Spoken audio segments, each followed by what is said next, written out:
Você e eu fomos hipnotizados e condicionados a acreditar que precisamos de um motivo para sentir alegria ou gratidão. No entanto, o verdadeiro mestre é aquele que consegue acessar a emoção antes da experiência real, porque está se apaixonando. A atitude é simplesmente a união de pensamentos e sentimentos repetidos, e quando você encadeia uma atitude com outra, isso forma uma crença. Pense sobre isso. Essa crença é simplesmente algo que você continua pensando repetidamente.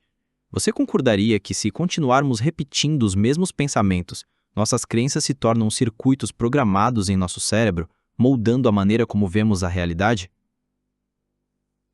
Então, você concordaria que há um componente neurológico em suas crenças atuais?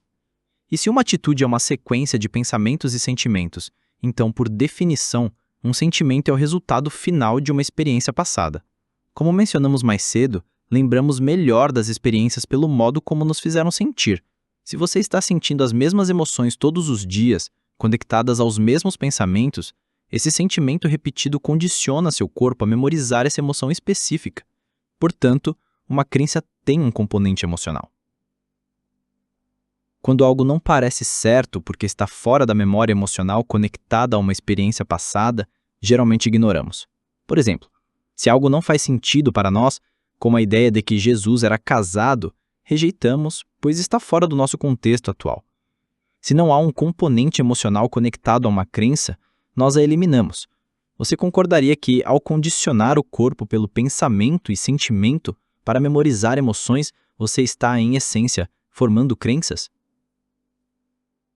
Quando alguém desafia suas crenças, está desafiando os limites das emoções que você memorizou como parte de si mesmo. Isso significa sair dos limites do seu sistema de crenças, o que implica desafiar sua personalidade, seu estado de ser e sua identidade. Quando você rompe uma crença, o que a maioria das pessoas faz é procurar confirmação externa. Mas isso não é possível, porque todos ao seu redor com quem você compartilha um vínculo emocional têm um contrato emocional com você. Quando você conhece alguém, estabelece um vínculo baseado em experiências e emoções compartilhadas. Se você não muda padrões emocionais, o relacionamento permanece o mesmo. No entanto, quando você muda suas crenças, começa a romper esses acordos emocionais com tudo em seu ambiente. Isso cria um desconforto, pois você está quebrando a continuidade química do seu eu memorizado.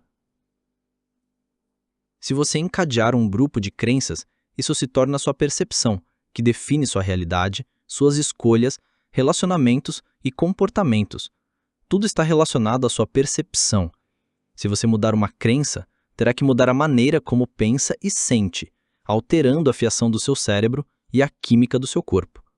É possível que, ao mudar uma crença, você também mude sua química e sua expressão genética. Por exemplo, quando uma pessoa entra em um estado de êxtase religioso, ela pode realizar feitos extraordinários, como mastigar vidro ou ser mordida por uma cascavel sem sofrer efeitos. Isso demonstra que a crença pode transcender a biologia. Portanto, ao desmistificar a meditação, queremos tornar isso prático para que você aplique em sua vida. A informação que discutimos só vai ser útil se você realmente agir sobre ela. Caso contrário, será apenas uma boa conversa de jantar sem impacto real. Você está disposto a ir além das convenções e ser um exemplo dessa informação? Não devemos esperar a validação da comunidade científica para isso. Para que a ciência nos permita fazer o incomum, precisamos sair e fazer o incomum repetidamente. Quando você consegue fazer algo de forma consistente, isso começa a se tornar uma nova lei. Concorda? Então a ciência eventualmente terá que vir e estudar exatamente o que você está fazendo para produzir esses resultados fora do padrão.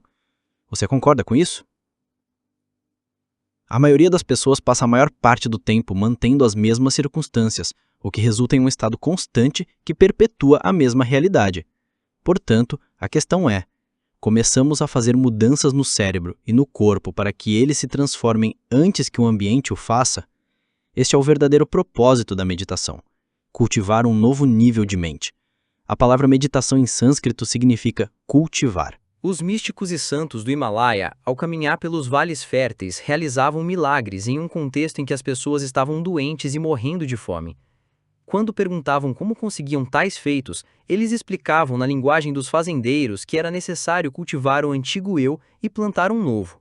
Se você estivesse plantando um jardim, concordaria que, se deixasse as plantas do ano anterior e as ervas daninhas sem atenção e não preparasse o solo adequadamente para novas sementes, o resultado seria escasso.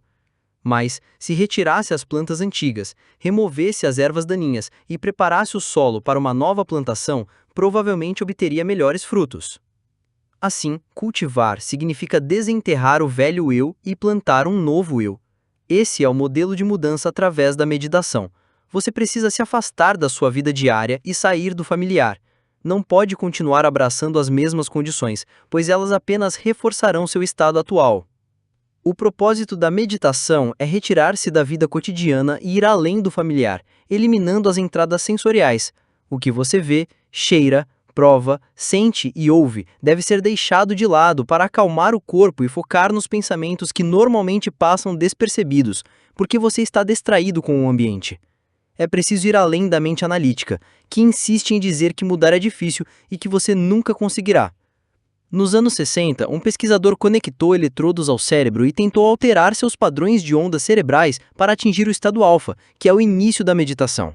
Ele usou incenso, respirou profundamente, cantou e fez o possível para meditar, mas suas ondas cerebrais não mudaram. No 13º dia, após desistir, entrou imediatamente no estado alfa. Esse momento de frustração levou à descoberta de como ir além da mente analítica. A mente analítica está constantemente avaliando o ambiente para determinar o que é bom e o que deve ser evitado, baseando-se em experiências passadas.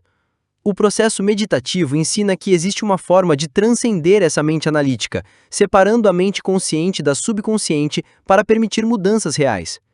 Concorda?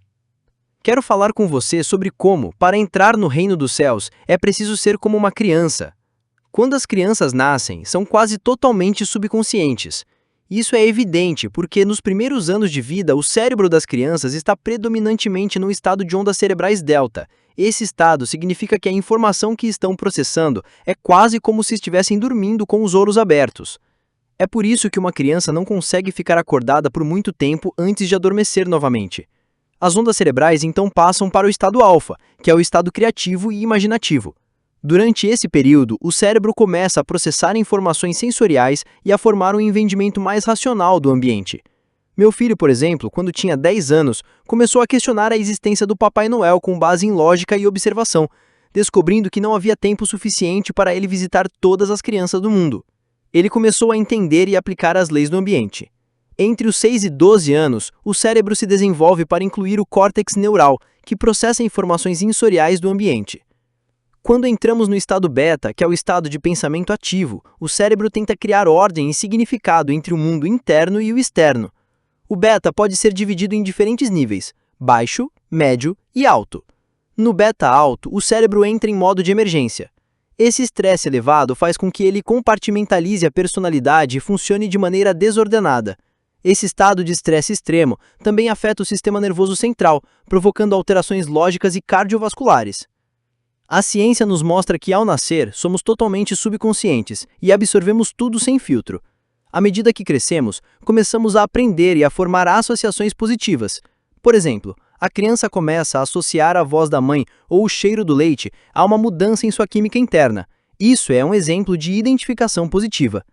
Por outro lado, um exemplo de identificação negativa seria quando uma criança coloca o dedo no fogão quente. Após algumas experiências dolorosas, ela associa essa mudança na química interna ao fogão e aprende que não é uma boa ideia repetir o ato. Frases como "homens não choram" ou "você é muito parecido com sua mãe" também são internalizadas e codificadas no subconsciente da criança. Por volta dos 6 anos, as ondas cerebrais começam a mudar e a mente analítica se desenvolve. Essa mente atua como uma barreira entre a mente consciente e a subconsciente. A mente consciente, que representa apenas 5% da nossa atividade mental, é composta por um conjunto de comportamentos memorizados e reações emocionais. Tentar mudar isso usando apenas 5% da mente consciente pode ser extremamente difícil, porque a maior parte do que somos está enraizada no subconsciente.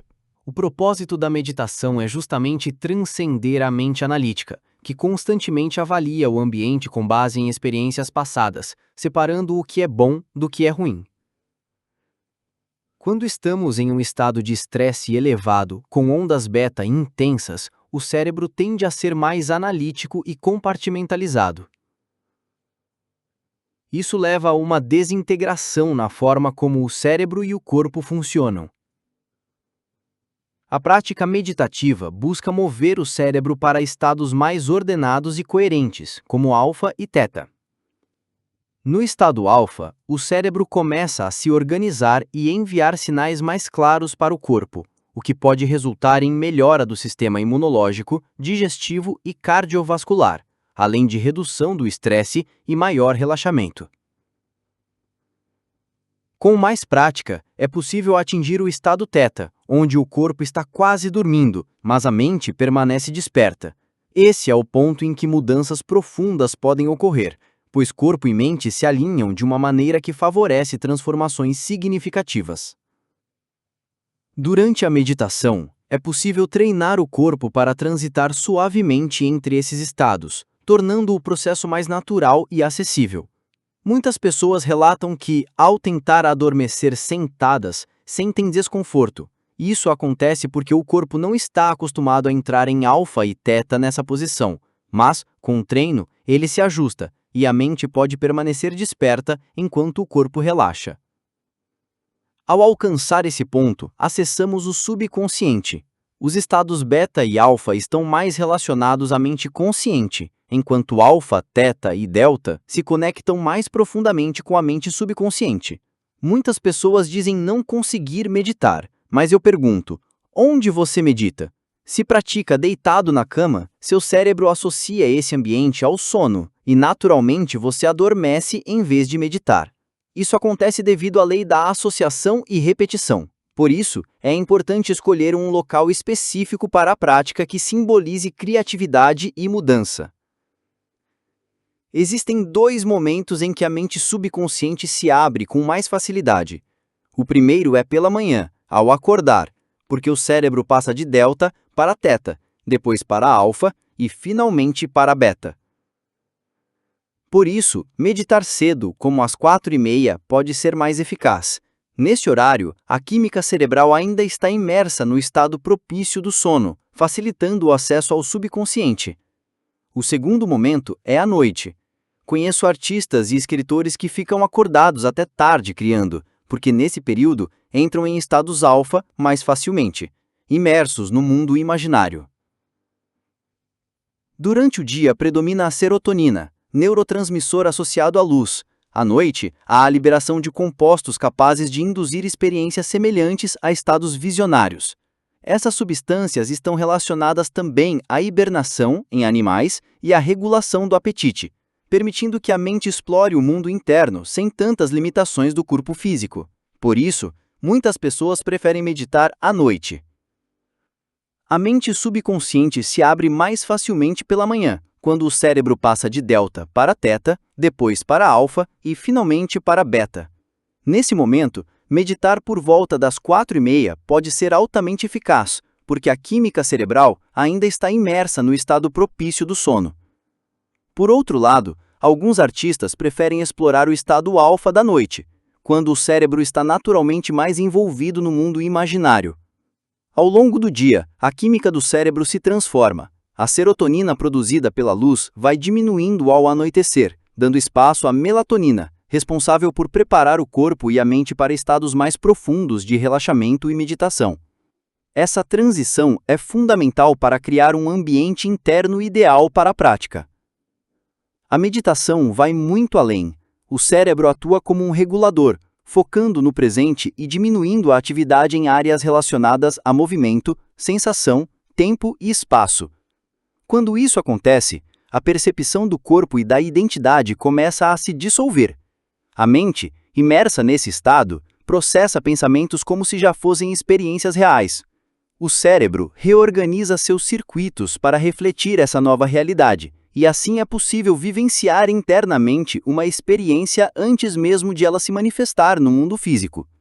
Dessa forma, ao meditar ou ao se engajar profundamente em processos criativos, você pode transformar sua realidade interna e abrir caminho para mudanças concretas externamente. A mente aprende a acreditar em um futuro potencial antes dele existir no campo físico.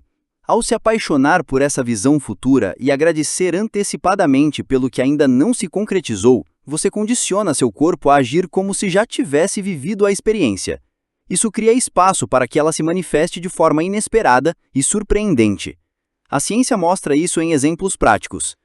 Se você reunir um grupo de pessoas que nunca tocaram um piano e pedir que pratiquem escalas e acordes fisicamente por 2 horas diárias durante 5 dias, o cérebro delas desenvolverá novos circuitos neurais relacionados à atividade. Agora, se outro grupo praticar mentalmente as mesmas escalas no mesmo período, sem tocar uma única tecla, ainda assim, o cérebro criará conexões semelhantes. Em outras palavras, o cérebro reagiu como se a experiência tivesse acontecido, antecipando um futuro e preparando o corpo e mente para uma habilidade ainda não expressa fisicamente. Em outro experimento, se pessoas puxarem uma mola por 1 hora diária durante 4 semanas, haverá um aumento real de cerca de 30% na força muscular. Isso acontece porque a resistência física provoca micro-rupturas no músculo, que ao se regenerar se torna mais forte. O interessante é que até mesmo a prática mental desse exercício pode gerar ganhos de força, embora em menor proporção, mostrando que o cérebro e o corpo são capazes de se preparar e mudar a biologia em resposta a experiências internas, tanto quanto externas. Por outro lado, um grupo de controle que apenas visualizou mentalmente o exercício de puxar a mola também apresentou um aumento significativo de cerca de 22% na força muscular, mesmo sem realizar o esforço físico real. Isso mostra que tanto o cérebro quanto o corpo conseguem se adaptar e responder a um evento mesmo que ele não tenha ocorrido fisicamente. Em outras palavras, o simples ato de simular uma experiência interna cria sinais suficientes para que corpo e mente reajam como se a experiência fosse real.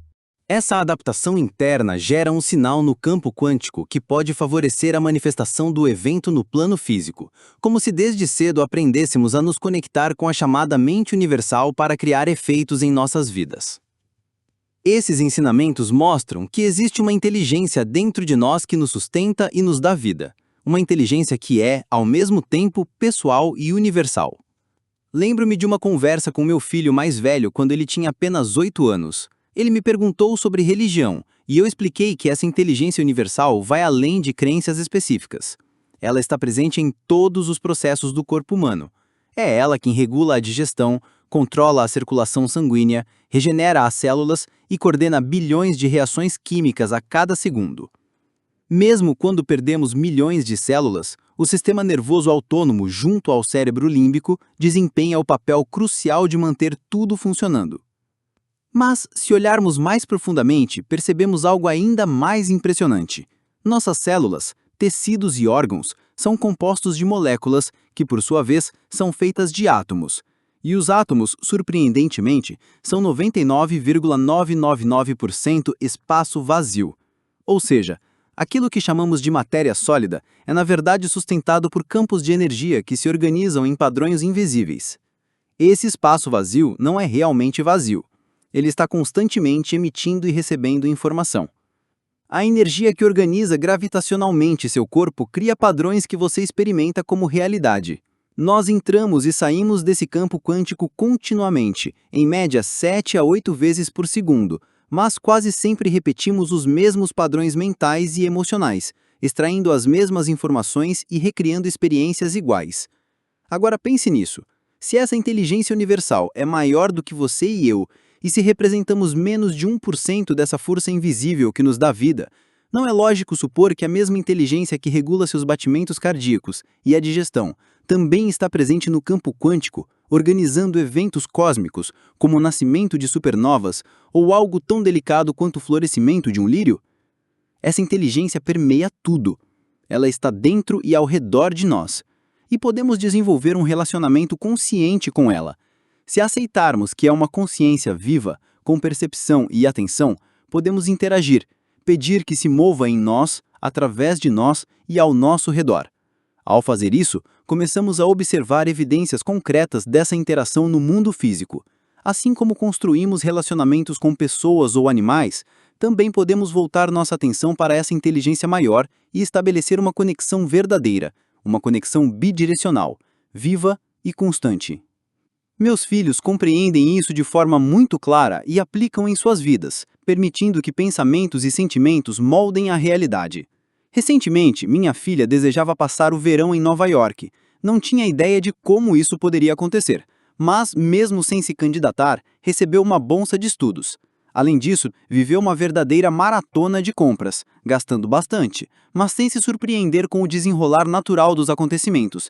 Para ela, era apenas a realização de mais um desejo em ação. Quando voltou para casa, expressou a vontade de trabalhar de uma forma diferente sem se prender ao formato de um emprego tradicional. Eu a encorajei a entrar em um estado meditativo, a criar uma nova mente, disparar novos padrões neurais e reforçar esses circuitos dia após dia. O objetivo era instalar no cérebro o hardware necessário para que ela vivesse internamente como se já tivesse experimentado o verão mais incrível da sua vida. Eu expliquei que era preciso condicionar emocionalmente a mente e o corpo para acreditar que o evento futuro estava acontecendo naquele exato momento. Durante uma das práticas, ela disse que não sentia diferença. Eu expliquei: se ao terminar a meditação você abre os olhos e nada mudou, se sente que nada aconteceu, significa que nada realmente mudou, nem no campo quântico, nem neurologicamente, biologicamente, quimicamente ou geneticamente. O corpo precisa acreditar emocionalmente que o evento já se manifestou. Pensamentos são a linguagem do cérebro, sentimentos são a linguagem do corpo, e quando ambos estão em harmonia, o futuro começa a se alinhar. Eu disse a ela: você precisa se levantar da meditação sentindo-se diferente de como estava quando começou. Ela concordou e passou a praticar diariamente. Era como o treinamento dos pianistas que ensaiam mentalmente, ou os atletas que simulam a resistência do exercício no campo mental. Ela estava de fato mudando o corpo antes mesmo que o evento tivesse acontecido. 2 semanas depois, recebi sua ligação. Ela contou que havia surgido uma oportunidade para ir à Europa. A viagem custaria um valor significativo, mas, com os seus créditos da faculdade, o preço cairia pela metade. Ainda assim, seria necessário comprar a passagem aérea. E eu a lembrei que você não está aqui para controlar o resultado, nem forçar o destino, mas para acreditar de verdade que já está vivendo essa realidade. Ela voltou à prática meditativa com ainda mais dedicação, mergulhando repetidas vezes no sentimento. Poucas semanas depois, estava na biblioteca da universidade, copiando imagens de uma galeria em Florença, quando encontrou seu professor de História da Arte. A conversa fluiu naturalmente e, ao perceber que ela falava italiano, ele a convidou para auxiliar no departamento de italiano, tudo com despesas pagas e ainda com emprego garantido. Nada disso veio de esforço, controle ou tentativa de manipular os caminhos. Ela simplesmente mudou sua mentalidade e seus sentimentos, confiando plenamente que uma mente maior se encarregaria de organizar os detalhes, e foi exatamente o que aconteceu. Se ao final da meditação ela não tivesse mudado biológica ou neurologicamente, talvez nada tivesse acontecido, mas seu corpo mudou fisicamente para refletir que já havia tido aquela experiência. E quando o corpo acredita, o campo quântico responde. É assim que o inesperado se manifesta de maneira surpreendente, mas perfeitamente alinhada ao que sentimos de verdade. A questão central é: como você viveria se, ao acordar todas as manhãs, despertasse já com a mentalidade voltada para o futuro? Não um futuro distante, mas um futuro tão real que seu corpo e sua mente estivessem condicionados a acreditar que a experiência já aconteceu. Imagine abrir os olhos e, antes mesmo de sair da cama, já sentir que o dia carrega em si as sementes daquilo que você deseja viver. Se esse fosse seu estado interior, certamente você se levantaria de forma diferente do que faz normalmente. Seus primeiros gestos, suas palavras e até mesmo sua respiração seriam distintos. Essa diferença inicial, ainda que sutil, mudaria a forma como você age, pensa e interage ao longo do dia. Esse conhecimento não é para ser apenas contemplado, mas para ser aplicado. Ele é uma chave, uma ferramenta, um mapa que aponta para a possibilidade de uma nova vida. Comece a usá-lo. Use o que aprendeu para criar novas experiências, pois são as novas experiências que despertam novas emoções. E ao gerar essas novas emoções, você ensina seu corpo a receber e a sinalizar informações químicas inéditas. É assim que se ativam novos genes. É assim que o corpo responde ao comando de uma mente que já não aceita repetir padrões antigos.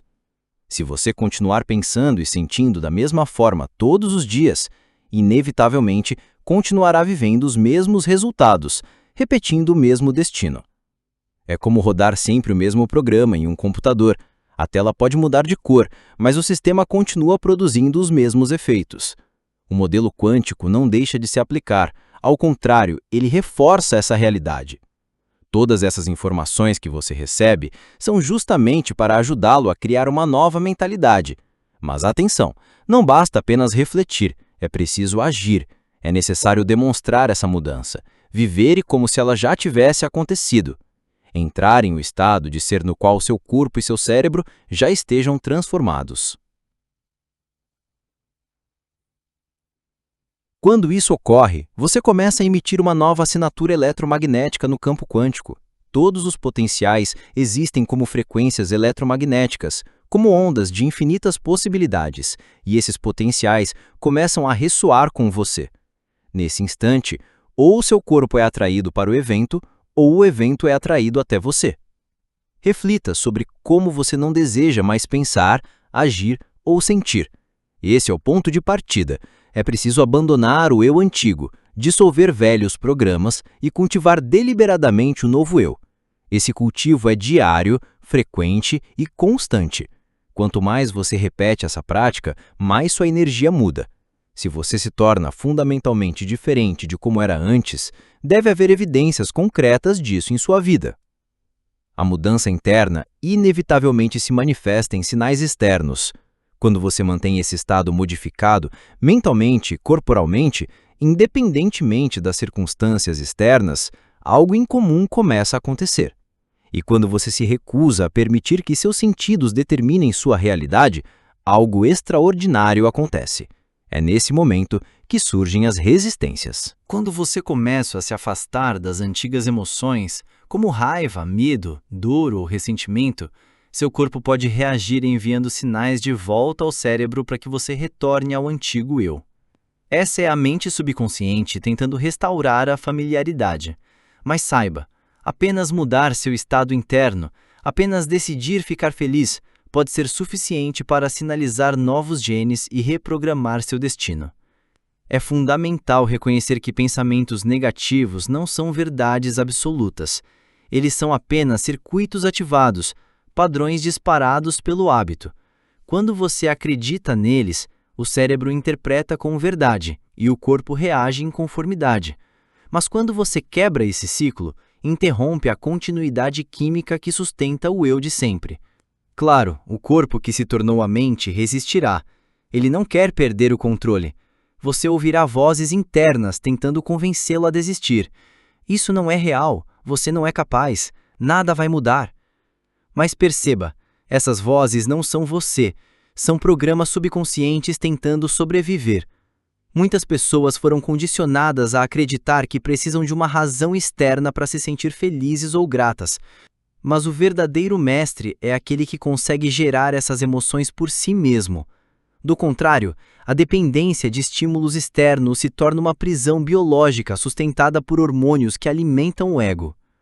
Se você observar uma tomografia cerebral funcional de alguém em estado de ansiedade, verá que essa pessoa está tão imersa no pior cenário futuro que ensaia mentalmente o desastre. Como um pianista que repete escalas, como alguém que puxa uma mola diversas vezes, o cérebro ensaia o medo, ensaia a dor. O pensamento se torna tão real que o corpo começa a produzir a química correspondente, como se aquilo já estivesse acontecendo. E o corpo acredita que o evento está acontecendo agora. Assim, condicionamos corpo e mente a viverem no medo, na ansiedade, na dor, até que isso se torne automático. O corpo passa a sentir ansiedade, mesmo que a mente consciente não precise disparar o gatilho. Quando alguém se prende a uma lembrança amarga do passado, algo profundo acontece no cérebro. De repente, essa lembrança se torna real. A intensa focalização faz com que o corpo reviva aquele estado. Muitas vezes, nem medicamentos conseguem alterar esse padrão. A pessoa pode aliviar os sintomas por um tempo, mas ao interromper o remédio, tudo retorna.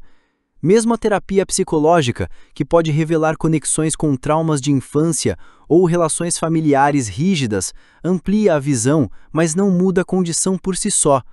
Consultar um astrólogo ou vidente pode oferecer percepções interessantes, mas também não altera o comportamento. O verdadeiro propósito da meditação vai além de aliviar sintomas ou reinterpretar a história. Meditar é ultrapassar a velha identidade, libertar-se da personalidade repetitiva e preparar corpo e mente para uma nova realidade. Amor próprio não significa apenas se mimar, mas transcender o eu antigo. A transformação real começa quando você desafia a química do seu velho eu, enfrentando a resistência interna que tenta mantê-lo preso ao mesmo padrão. Quando você se recusa a se levantar até que um novo estado esteja estabelecido, inicia um recondicionamento profundo. Seu corpo e sua mente começam a aceitar a nova identidade. Ao encarar emoções antigas e dissolvê-las, o corpo se liberta. E quando você se levanta todos os dias com a mesma energia, como se algo novo e incrível já estivesse a caminho, o futuro deixa de ser distante. Ele começa a se manifestar agora.